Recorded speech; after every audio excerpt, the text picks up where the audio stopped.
Bismillahirrahmanirrahim. Assalamu alaikum. This is Punjab Group of Colleges, and today we will study lecture 3rd, chapter number 1, chemistry, second year book. Today's topic is periodic trend in physical properties. जैसे कि हमने chapter के नाम में पढ़ा था कि periodic classification of elements and their periodicity. तो periodicity के different topics को हम आज study करेंगे. कुछ टॉपिक्स हम फर्स्ट ईयर में पढ़ चुके हैं, उनकी रिवीजन हो जाएगी. कुछ नए टॉपिक्स हैं हमारे पास. तो सबसे पहला जो ट्रेंड हम पीरियोडिसिटी में, पीरियोडिक टेबल में एलिमेंट्स के लिए डिस्कस करेंगे वो है हमारे पास एटॉमिक साइज. एटॉमिक साइज में हम डिस्कस करेंगे स्टूडेंट्स एटॉमिक रेडियाई और आयोनिक रेडियाई. रेडियाई रेडियस एक ही बात है. Students, we know that we cannot calculate or measure the exact size of an atom. एक एटम को देखना ही बड़ा मुश्किल होता है, उसके लिए एग्जैक्ट साइज कैलकुलेट करना इवन हार्डर. दो रीजंस हैं उसकी. एक तो रीजन हमारे पास ये होती है कि एटम्स की शार्प बाउंड्री नहीं होती. सेकंड पॉइंट, नेबरिंग एटम्स का इफेक्ट होता है. शार्प बाउंड्री नहीं होती कि फिक्स नहीं होती है एटम्स की बाउंड्री. समरफील्ड के according move in zigzag manner, 3 dimensional होती है. और नेबरिंग एटम्स, इर्द गिर्द के मौजूद मॉलिक्यूल्स, एटम्स भी उस स्पेसिफिक एलिमेंट्स के ऊपर कोई ना कोई अट्रैक्शन या रिपल्शन लगा रहे होते हैं, जिसकी वजह से हम एग्जैक्ट साइज एटम का कैलकुलेट नहीं करते. तो अगर हम एटॉमिक रेडियाई की बात करें तो हम एटम्स के रेडियाई कैलकुलेट करते हैं डिफरेंट टेक्निक से, एक्सरेज, डिफ्रैक्शन वगैरह एक्सरेज को यूज़ करके या डिफरेंट टेक्निक्स यूज़ करके हम एटॉमिक रेडियाई कैलकुलेट करते हैं. और वो हम कैसे कैलकुलेट करते हैं? हम एटॉमिक रेडियाई कैलकुलेट करते हैं टू अलाइक बॉन्डेड एटम्स. कैसे कैलकुलेट करते हैं कि हम टू अलाइक बॉन्डेड एटम्स का डिस्टेंस मेजर करते हैं, उसको 2 से डिवाइड करते हैं, तो हमारे पास जो चीज फाइंड आउट होती है that is atomic radii of that element. For example अगर हम सोडियम की बात करें तो सोडियम का एटॉमिक रेडियाई हमारे पास 157 पिकोमीटर है. अगर हम फ्लोरीन की बात करें तो फ्लोरीन का एटॉमिक रेडियाई हमारे पास स्टूडेंट 72 पिकोमीटर्स है. तो ये रेडियाई जो है हम कैलकुलेट कर लेते हैं एक्स रेज की हेल्प से, और दो एक जैसे आपस में बॉन्डेड एटम्स के दरमियान हम एक न्यूक्लियस से दूसरे न्यूक्लियस का डिस्टेंस मेजर करते हैं. फॉर एग्जांपल ये हमारा एक एटम है and this one is another atom. तो यहां से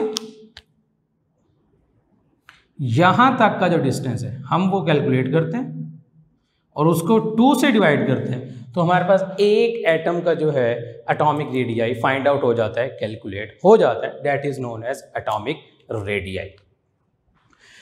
अब अगर हम शॉर्ट पीरियड्स की बात करें, शॉर्ट पीरियड्स में हमारे पास जो है शॉर्ट पीरियड्स में ग्रुप्स में बड़ा प्रोमिनेंट ट्रेंड हमें ये नज़र आ रहा होता है. लेकिन अगर हम लॉन्गर पीरियड्स की बात करें ना, अगर हम डी और एफ ब्लॉक की बात करें तो वहाँ पे ये ट्रेंड मच प्रोमिनेंट होता है. और लेंथेनाइड्स की अगर हम बात करते हैं, लेंथेनाइड्स में ग्रेजुअल रिडक्शन होती है इन लॉन्गर पीरियड्स लाइक लेंथेनाइड्स. तो इस चीज को हम कहते हैं लेंथेनाइड कॉन्ट्रैक्शन. ये इंपॉर्टेंट शार्ट क्वेश्चन भी है कि व्हाट इज लेंथेनाइड कॉन्ट्रैक्शन. तो हमारे पास जो gradual reduction in longer periods like lanthanides, ये हमारे पास क्या कहलाती है? लेंथेनाइड कॉन्ट्रैक्शन कहला रही होती है. बट अगर हम इसमें ट्रेंड्स की बात करें एटॉमिक साइजेस के ट्रेंड में, कि हमारे पास एटॉमिक साइज पीरियोडिक टेबल में, क्योंकि हमने पीरियोडिसिटी डिस्कस करनी है तो हमें डिस्कस करना होगा कि पीरियोडिक टेबल में टॉप टू बॉटम मूव करते हुए एटॉमिक साइजेस इंक्रीज हो रहे हैं, डिक्रीज हो रहे हैं, लेफ्ट साइड मूव करते हुए इंक्रीज हो रहे हैं या डिक्रीज हो रहे हैं. तो सबसे पहले हम ग्रुप्स की बात करें तो यहाँ पे मैंने फर्स्ट ग्रुप और फर्स्ट पीरियड जो है, फर्स्ट ग्रुप और सेकेंड पीरियड मैंशन किए हुए हैं. तो अगर हम फर्स्ट ग्रुप की बात करें तो यहाँ पे फिजिकली भी मैंने एक रफ स्केच ड्रा किया हुआ है कि lithium, sodium, potassium, rubidium, caesium, francium sizes हमें इंक्रीज होते हुए नजर आ रहे हैं और इनके साइजेस में फर्क भी नजर आ रहा है हमें. लॉजिकली अगर हम बात करें तो हमारे पास जो एटॉमिक साइजेस हैं, जो एटॉमिक रेडियाई है, वो डिपेंड कर रहा होता है एटॉमिक नंबर, शील्डिंग इफेक्ट और न्यूक्लियर चार्ज। अगर हम टॉप टू बॉटम मूव कर रहे हैं ग्रुप्स में तो हमें पता है कि एटॉमिक नंबर जो है ये इंक्रीज हो रहे होते हैं, क्योंकि पीरियोडिक टेबल अरेंज ही इंक्रीजिंग एटॉमिक नंबर पर है। शील्डिंग इफेक्ट क्या होता है? शील्डिंग इफेक्ट अगर हम बात करें सोडियम की ही, न्यूक्लियस, फर्स्ट शेल में 2 electrons, second shell, third shell, first shell में we have 2 electron, second shell में वी हैव 8 और लास्ट शेल में वी हैव 1 इलेक्ट्रॉन। और ये हमारे पास न्यूक्लियस है। न्यूक्लियस की अट्रैक्शन होगी due to proton and other fundamental particles on electrons. तो न्यूक्लियस के करीब जो इलेक्ट्रॉन होंगे जाहिर है उसके ऊपर न्यूक्लियर चार्ज ज़्यादा लगेगा। दूसरे शेल के जो इलेक्ट्रॉन्स होंगे उन पे न्यूक्लियर चार्ज कम होगा as compare to first one. और तीसरे शेल में मौजूद इलेक्ट्रॉन पे न्यूक्लियर चार्ज पहले और दूसरे शेल दोनों से कम होगा। उसके कम होने की वजह ये दरमियान वाले इलेक्ट्रॉन्स होंगे, इंटरवेनिंग इलेक्ट्रॉन, इनको हम स्क्रीनिंग इलेक्ट्रॉन्स भी बोलते हैं, स्क्रीनिंग इलेक्ट्रॉन्स। तो ये इलेक्ट्रॉन वैलेंस शेल में मौजूद इलेक्ट्रॉन और न्यूक्लियस के दरमियान अट्रैक्शन को हिंडर करते हैं, रोकते हैं। यही phenomena is known as shielding effect. तो शील्डिंग इफेक्ट भी हमारे पास टॉप टू बॉटम ग्रुप में इंक्रीज कर रहा होता है, जिसकी वजह से वैलेंस शेल पे अट्रैक्शन कम हो रही होती है और शेल एक्सपेंड होता चला जाता है। और न्यूक्लियर चार्ज की भी बात हमने की है कि न्यूक्लियर चार्ज शील्डिंग इफेक्ट के बढ़ने की वजह से टॉप टू बॉटम अगर हम ग्रुप में मूव करें तो nuclear charge on valence shell electron, nuclear charge तो बढ़ रहा होगा, न्यूक्लियस में नंबर ऑफ प्रोटॉन बढ़ रहे हैं तो बढ़ रहा होगा, लेकिन शील्डिंग इफेक्ट की वजह से वैलेंस शेल में मौजूद इलेक्ट्रॉन्स पे न्यूक्लियस की अट्रैक्शन बहुत कम होगी, यानी कि न्यूक्लियर चार्ज वैलेंस शेल में मौजूद इलेक्ट्रॉन पर डिक्रीज हो रहा होगा। तो स्टूडेंट्स अगर हम इन चीजों को देखें तो क्लियरली हमें यह पता चलता है कि एटॉमिक नंबर बढ़ रहा है, शील्डिंग इफेक्ट भी बढ़ रहा है, न्यूक्लियर चार्ज कम हो रहा है।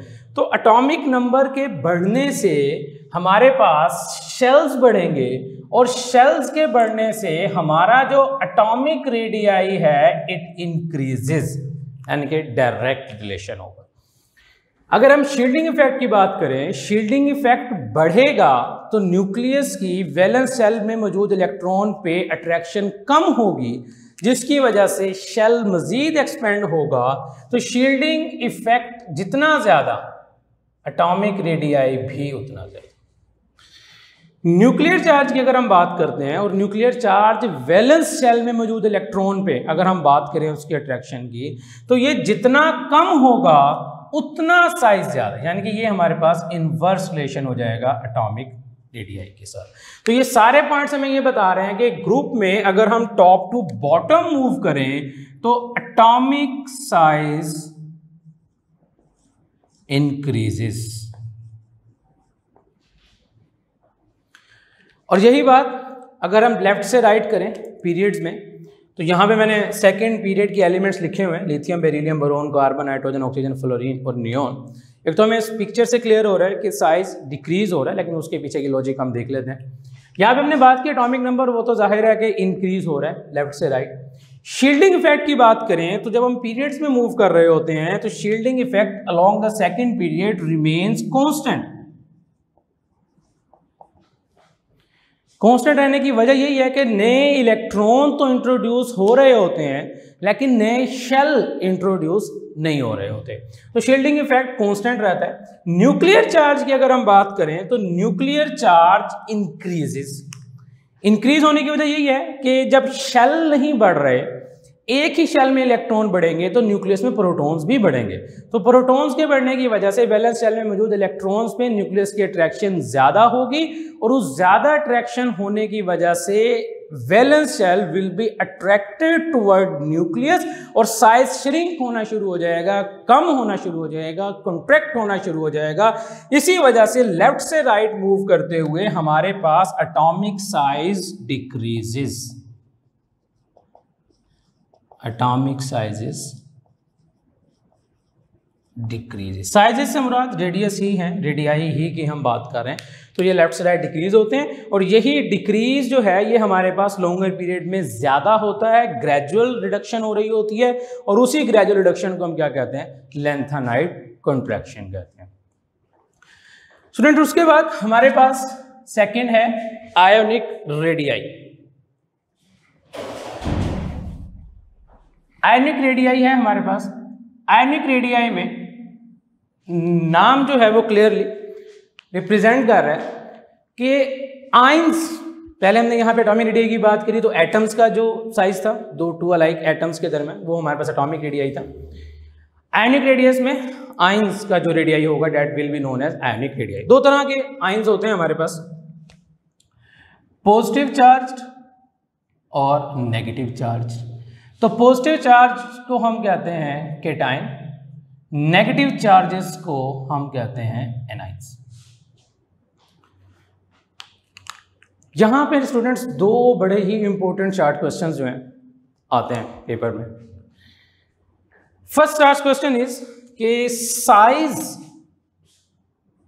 Of cation is smaller than it's parent atom, कि केटाइन का जो साइज होता है उसके पेरेंट एटम से स्मॉलर होता है। फॉर एग्जांपल सोडियम की अगर हम बात करें, सोडियम का एटॉमिक रेडियाई है 157 पिकोमीटर और केटाइनिक रेडियाई है 95 पिकोमीटर। वजह डिस्कस कर लेते हैं। अगर हम सोडियम के शेल को ड्रा करें, अभी हमने बात की फर्स्ट शेल में 2 इलेक्ट्रॉन्स, सेकंड में 8 और थर्ड में 1 इलेक्ट्रॉन। स्टेबल होने के लिए according to octet rule sodium को 1 इलेक्ट्रॉन लूज करना पड़ेगा तो उसके वैलेंस शेल में 8 इलेक्ट्रॉन कंप्लीट हो जाएंगे and it will follow the octet. 1 electron lose करने के बाद सोडियम की अगर हम एग्जांपल डिस्कस कर रहे हैं तो फर्स्ट शेल में उसी तरह से 2 इलेक्ट्रॉन मौजूद है, सेकंड में 8 इलेक्ट्रॉन मौजूद है, थर्ड वाला इलेक्ट्रॉन हैज बीन रिमूव्ड। कैसे रिमूव हुआ हम आयोनाइजेशन एनर्जी में डिस्कस करेंगे। तो 1 इलेक्ट्रॉन लूज करने के बाद यहां पे कुछ फैक्टर्स काम करेंगे। एक फैक्टर तो हमें क्लियरली नजर आ रहा है कि यहां पे तो इलेक्ट्रॉन मौजूद था वैलेंस शेल में और न्यूक्लियस की अट्रैक्शन थी। इलेक्ट्रॉन निकलने के बाद हमारे पास एक शेल कम हो जाएगा। एक तो ये पॉइंट क्लियरली विजिबल है कि शेल कम होने की वजह से साइज डिक्रीज हो रहा है, लेकिन हर केस में ऐसा नहीं होता कि एटम के वैलेंस शेल कम हो जाए, लाजमी नहीं होता। तो जो असल रीजन है, जो एक्चुअल रीजन है इस सारी कहानी के पीछे, वो क्या है कि यहां पे मौजूद प्रोटॉन, इसमें मौजूद प्रोटॉन कितने थे जी? 11 प्रोटॉन इस एटम में मौजूद है। यहां पर जो प्रोटॉन है वो 11 ही है, लेकिन इलेक्ट्रॉन रह गए 10, यानी कि ratio of proton and electron has been disturbed, imbalance, मतवाजन खराब हो गया, बैलेंस खराब हो गया, इक्विलिब्रियम डिस्टर्ब हो गया। अब प्रोटॉन जब इंक्रीज हो गए हैं तो न्यूक्लियर चार्ज बढ़ गया और न्यूक्लियर चार्ज जब रिमेनिंग इलेक्ट्रॉन पे पहले से ज्यादा अट्रैक्शन लगाएगा, जब पहले से ज्यादा अट्रैक्शन लगाएगा, पहले से ज्यादा अट्रैक्शन होगी तो valence shell will be pulled, will be attracted toward nucleus, जिसकी वजह से साइज में डिक्रीज आएगा, साइज में कमी आना शुरू हो जाएगी। तो यही वजह है कि हमारे पास जो केटाइंस होते हैं उनके साइजेस हमेशा स्मॉलर होते हैं their parent atom. For example sodium have 157 picometer and sodium ion have 95 picometer. Same question है, थोड़ा सा रिवर्स है, उल्ट हो जाएगी यहां पे बात कि जो एनाइन है उसका साइज ग्रेटर है पेरेंट एटम से।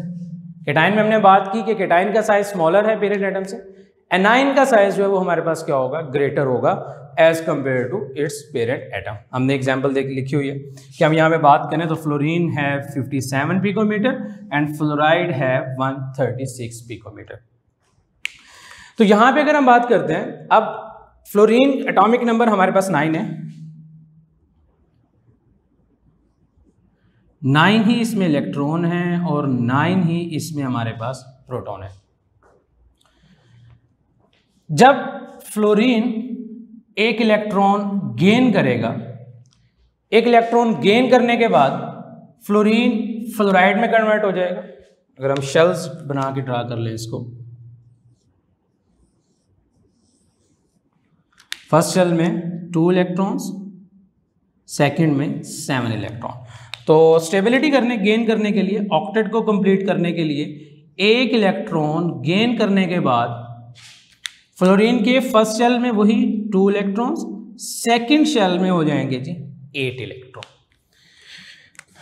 अब यहां पे प्रोटॉन 9, यहां पर भी प्रोटॉन 9, यहां पर इलेक्ट्रॉन 9, लेकिन यहां पर इलेक्ट्रॉन हो जाएंगे 10।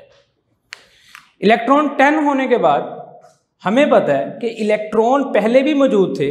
नए इलेक्ट्रॉन को जब ये न्यूक्लियस एडजस्ट करेगा तो वैलेंस शेल में मौजूद इलेक्ट्रॉन उस वैलेंस शेल में ऐड होने के बाद ये सारे इलेक्ट्रॉन एक दूसरे को रिपेल करेंगे अपनी एडजस्टमेंट करने के लिए। उस रिपल्शन के रिजल्ट में वैलेंस शेल की जो साइज है वो इंक्रीज होना स्टार्ट हो जाता है। इसी वजह से एनाइन के साइजेस जो हैं वो ग्रेटर हो जाते हैं पेरेंट एटम से, एक वजह।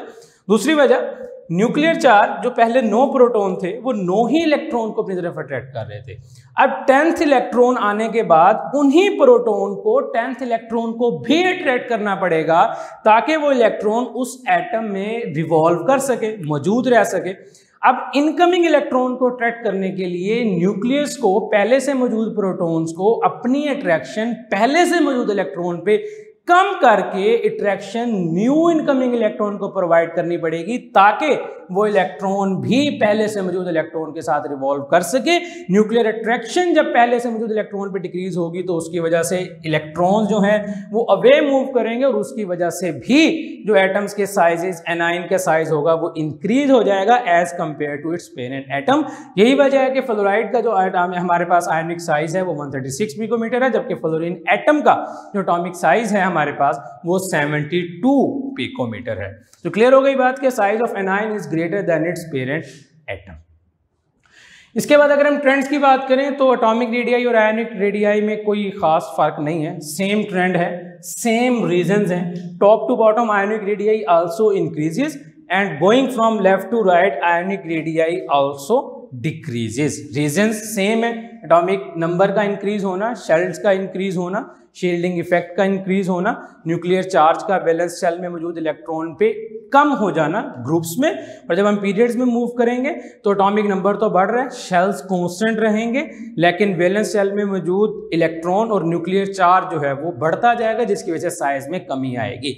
लेकिन आयनिक रेडियाई के ट्रेंड्स को डिस्कस करते हुए, पीरियोडिसिटी को डिस्कस करते हुए एक बात जो ज़हन में रखनी है वो ये है, जब हम ग्रुप्स के ट्रेंड्स की बात करेंगे तो हम आइसोइलेक्ट्रॉनिक की बात कर रहे होंगे, यानी कि same number of positive ions की, सेम नंबर। इसी तरह से अगर हम पीरियड्स की बात करेंगे तो वो भी आइसोइलेक्ट्रॉनिक के लिए ये ट्रेंड फॉलो होगा, यानी कि सेम नंबर ऑफ इलेक्ट्रॉन्स के साथ same number of negative charges के साथ। So this was it for today's lecture. Inshallah, see you in next lecture. Allah Hafiz.